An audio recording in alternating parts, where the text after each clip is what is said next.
Salut et bienvenue à l'expérience.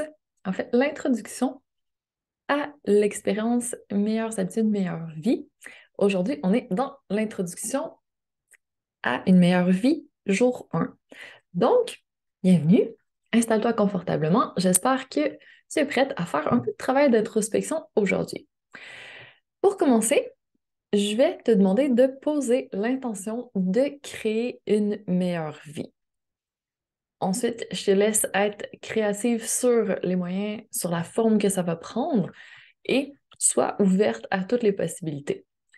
Ce qu'on va faire, tout d'abord, c'est se déposer ici maintenant. Donc, je t'invite à fermer les yeux,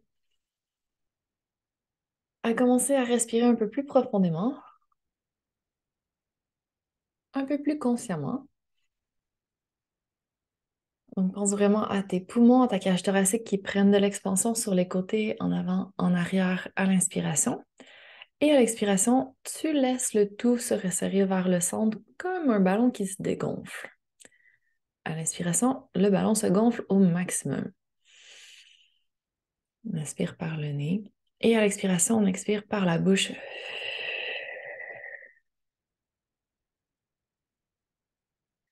Encore une belle grande respiration pour t'ancrer. À l'expiration, je te laisse te déposer.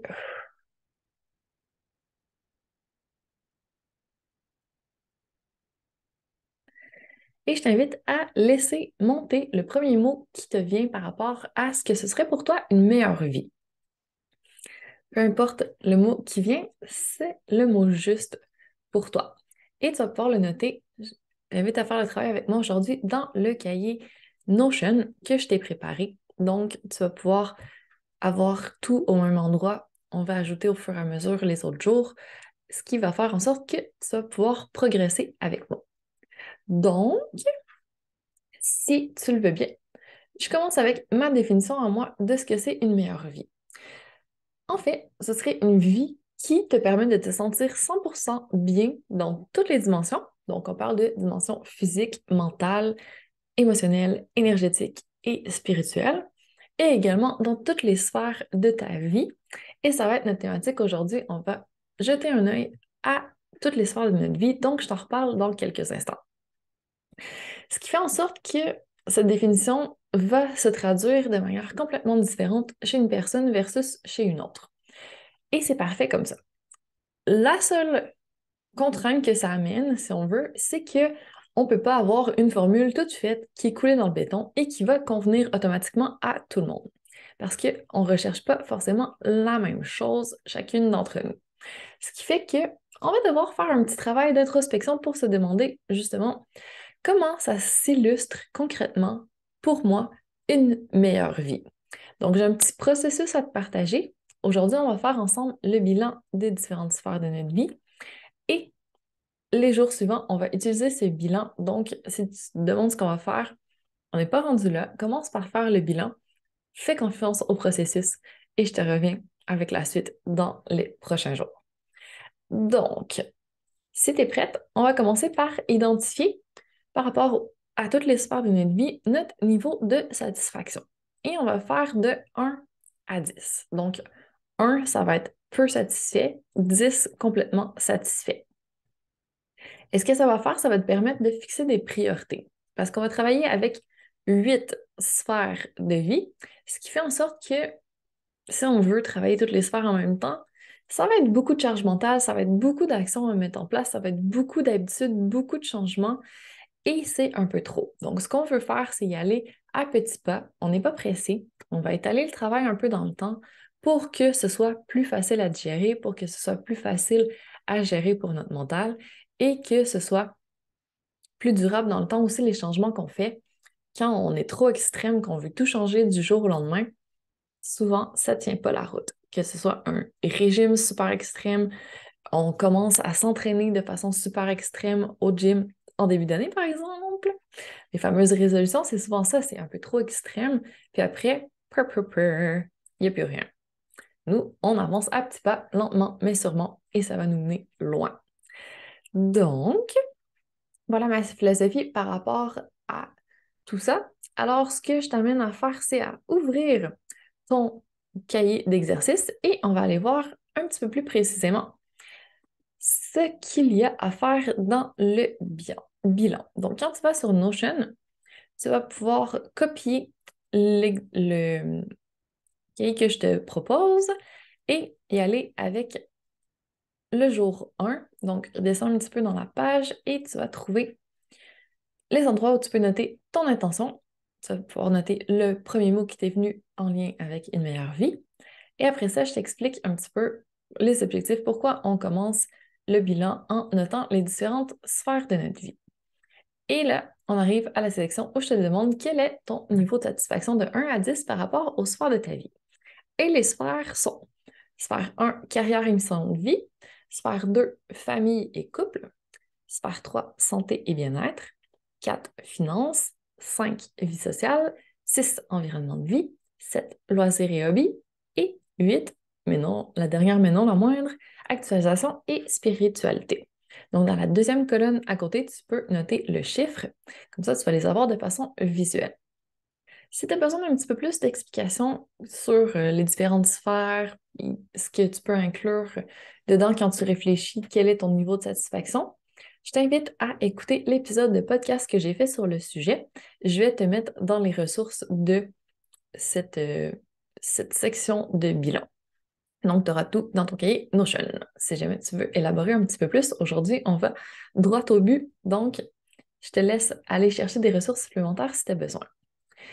Une fois que tu vas avoir fait cette cotation de 1 à 10, je t'invite à regarder les notes que tu as attribuées aux différentes sphères et tu vas en choisir deux. Deux qui ont une note plus basse.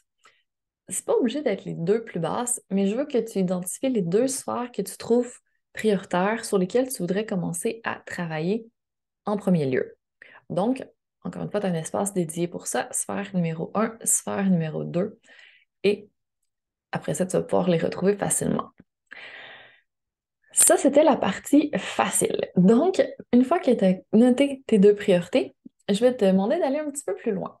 Donc, c'est bien beau tout ça, mais tu l'as fait de façon instinctive, sauf qu'il y a sûrement une raison derrière. Je veux savoir pourquoi tu as choisi la sphère prioritaire numéro 1 comme étant une sphère qui te satisfait moins. Et tu vas non seulement te poser la question une fois, deux fois, mais bien trois fois. Donc, pour la sphère numéro 1 et la sphère prioritaire numéro 2, tu vas te poser trois fois la question pourquoi cette sphère me satisfait moins. Et tu notes la première chose qui te vient à chaque fois.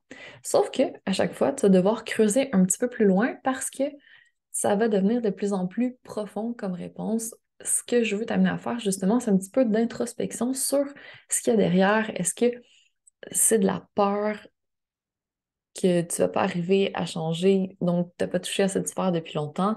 Est-ce que tu as des croyances limitantes? Est-ce que tu as juste un angle mort à ce niveau-là? Qu'est-ce qui s'est passé? Pourquoi tu as laissé aller cette sphère?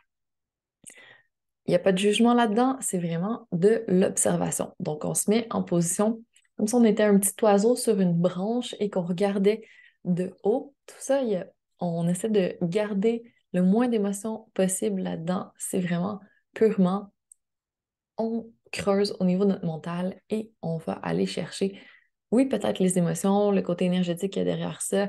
Qu'est-ce qui s'est passé pour qu'on soit moins satisfait aujourd'hui? Et pas de panique, on va faire quelque chose plus tard pour améliorer la sphère, mais aujourd'hui, on est vraiment dans l'observation. Alors, tout ça devrait te prendre quelques minutes et c'est parfait. Laisse-toi le temps qu'il faut. Mets-toi vraiment dans des bonnes conditions pour faire le travail pour que ce soit le plus agréable possible parce que c'est un travail important. Et ça, ce n'est que le début. Ensuite, ce que je vais te demander de faire, donc, ça va être un petit peu ton devoir, mais appelons-le ta mission. Je trouve que ça sonne mieux, la mission. Donc, si tu l'acceptes, ta mission, ça va être de commencer à observer un peu plus tes pensées. Parce que ce qu'on fait en ce moment, c'est de la préparation de notre mental. Ce qu'on veut, c'est commencer à apprivoiser cette fameuse voix qui est dans notre tête, la petite voix de notre mental, et qui nous chuchote toutes sortes de choses à l'oreille.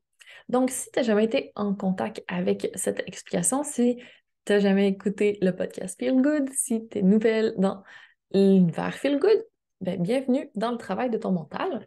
Donc, ce qu'on va faire, c'est aller chercher le plus souvent possible, de façon consciente, le petit disque qui roule sans qu'on s'en rende compte dans notre tête. Parce que on a un discours mental qui roule pratiquement en permanence. Et la petite voix de notre mental n'est pas forcément notre meilleure amie si on n'a jamais vraiment écouté ce qu'elle voulait nous dire, qu'on est toujours en conflit avec elle et qu'on n'y porte pas attention. Elle est quand même là, elle a quand même une influence. Parce que notre mental, ce qu'il essaie de faire en permanence, c'est d'assurer notre survie. Donc, si on remonte back in the days, quand on était une femme de Cro-Magnon, eh bien, le mental, à l'époque, son but, c'était un peu primitif, c'était de nous maintenir en vie, tout simplement. Donc, il y avait un danger, un mammouth qui s'en venait vers nous. Qu'est-ce qu'on faisait? On se battait, on s'enfuyait ou on figeait. Donc, freeze, fight or flight, c'était les mécanismes vraiment de base. Donc là, c'était le stress, c'était faire en sorte de prendre des décisions qui vont nous permettre de perpétuer notre race et de pouvoir continuer notre lignée, de vivre le plus longtemps possible. C'est sûr que ça remonte à quelques milliers d'années en arrière, ça a quand même évolué depuis, mais le mental reste primitif et des fois, il n'y a pas l'intelligence émotionnelle qui s'en mêle, il n'y a pas les aspects un peu plus évolués. C'est vraiment la base. Je vois que tu veux faire un changement, eh bien, je vais te mettre des obstacles, des bâtons dans les roues pour t'empêcher de le faire parce que faire un changement, c'est de l'énergie, ça se peut que ça te sorte de ta zone de confort, donc c'est perçu par ton mental comme un danger. Et ton mental dit non, non, non, danger. Moi, mon rôle, c'est d'éviter le danger et d'assurer ta survie. Donc, il cherche la facilité, il cherche le plaisir, parce que le plaisir, il sait que c'est pas dangereux, que ça va permettre de te sentir bien. Donc, ton mental, en fait, c'est ton allié parce que il veut faire en sorte que tu te sentes bien, justement. Sauf que il faut parfois lui parler, il faut le ramener quand il commence à partir dans des états de stress, quand il commence à vouloir te bloquer parce qu'il a peur. Et tout ça, ça se fait.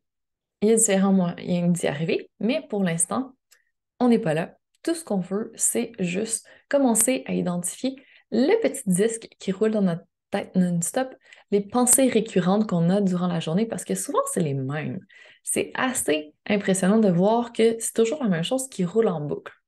Qu'est-ce que c'est ce petit disque dans ta tête? Qu'est-ce que la petite voix de ton mental te dit? Donc, tu commences tout simplement par observer. Et là, pour te mettre dans le mood, je vais te donner différentes options. Quand j'ai commencé la méditation, dans une des méditations que j'ai faites, l'accompagnante, Catherine Brisebois, si jamais ça t'intéresse, mais le cours n'est plus disponible malheureusement, nous invitait à regarder le flot de nos pensées comme une rivière qui coule. Donc, nous, on est sur un pont et on regarde la rivière couler. Si tu le fais dans la nature, dans la vraie vie, il n'y a pas d'émotion reliée à ça forcément, tu es juste en contemplation, tu n'es pas dans le jugement, il n'y a rien d'autre que tu es dans le moment présent et tu regardes. Donc, c'est ce que je t'invite à faire. Sinon, tu peux t'imaginer coucher dans un champ, en train de regarder le ciel. L'été, il fait beau, il y a des petits nuages qui passent. Donc, tu regardes le ciel, les nuages passent, et c'est comme les pensées dans ta tête.